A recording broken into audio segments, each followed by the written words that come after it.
But the title of today's message is The Stars Will Fall. The stars will fall. And that stars, God is speaking directly to the famous people that we know. God is speaking primarily of the superstar Beyonce. She is the central theme of this message. And I have brought messages concerning this woman before, where God is saying that this woman deals with Satan, that this woman has an ongoing covenant of Satan that she absolutely refuses to repent of, that she deals in witchcraft, that she deals in whoredoms. Whoredoms is that particular cache of sins that deals with sexual perversions. Whoredoms is not a wife sleeping with her husband. Whoredoms are when you perform sexual acts that are heinous in the sight of God, things that God does not want to witness, especially coming from a married woman. This woman is a seductress and someone who entices both males and females of across several generations.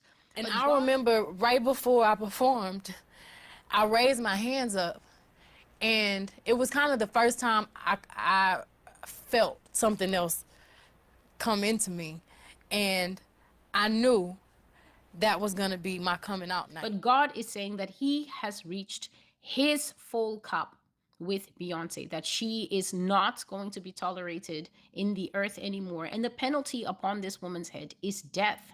When her followers... And when people see me, sometimes I think that when they meet me and they speak with me, they're expecting Sasha.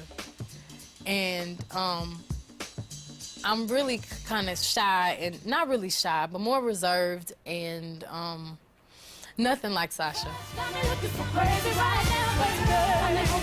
Not make this stuff up. Beyonce's ex-drummer of 7 years, she is seeking a restraining order against Beyonce. She's accusing her of dark magic, witchcraft, tapping into her phone bill, and basically controlling her finances, harassing her. She's saying the Beyonce camp is put up a huge harassment campaign against her, and it's overall witchcraft. She sought a restraining order in the past. It got denied, and she has another one scheduled for October. That is what God says about Beyonce, that she revels in her fornications and she revels in her sorceries. She draws power from it. She enjoys it. Your eyes are blinded and you are rushing your little footsteps after a sorceress into hell. Because one of the things he said to make sure that I say, and I will say it before I forget, is that tell them that I said to stop worshiping men, mere men, as idols. This country is eyeball deep, brain deep, scalp deep in idolatry.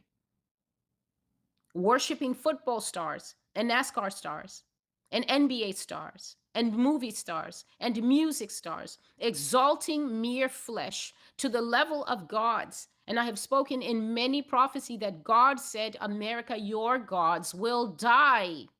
Ego. I guess I wouldn't be very entertaining on the stage, so Sasha comes out, and she's fearless. You know, she can do things that I cannot do when I'm in rehearsal. I mean, I can try, but then it just doesn't happen. I can sing notes and sing strong and do all these things that when I'm just by myself, I can't do. And I remember right before I performed, I raised my hands up, and it was kind of the first time I felt something else come into me, and I knew that was going to be my coming out night. So what happened with Ashley? How come she didn't make the cut for the Renaissance tour? Well, you already know the internet sleuths couldn't rest until they got to the bottom of this, and they recently discovered that Ashley had been liking some shady posts and comments about Beyonce, including one about Beyonce's music being demonic. But then the story took another turn when Ashley was caught liking yet another shady post about Beyonce being a demon. The post was originally shared on Instagram by Hollywood Unlocked, and it referenced an article about poet and teacher Jackie Hill Perry, who recently went viral after bringing up Beyonce and Kehlani's names while preaching about the music industry trying to trick people into thinking that all spiritualism is the same. After Ashley was caught liking this post, fans took this as confirmation that Ashley left Beyonce's dance team because she finally realized who Beyonce really is. And by the way, this isn't even the first time that we're hearing about Beyonce dabbing in the occult.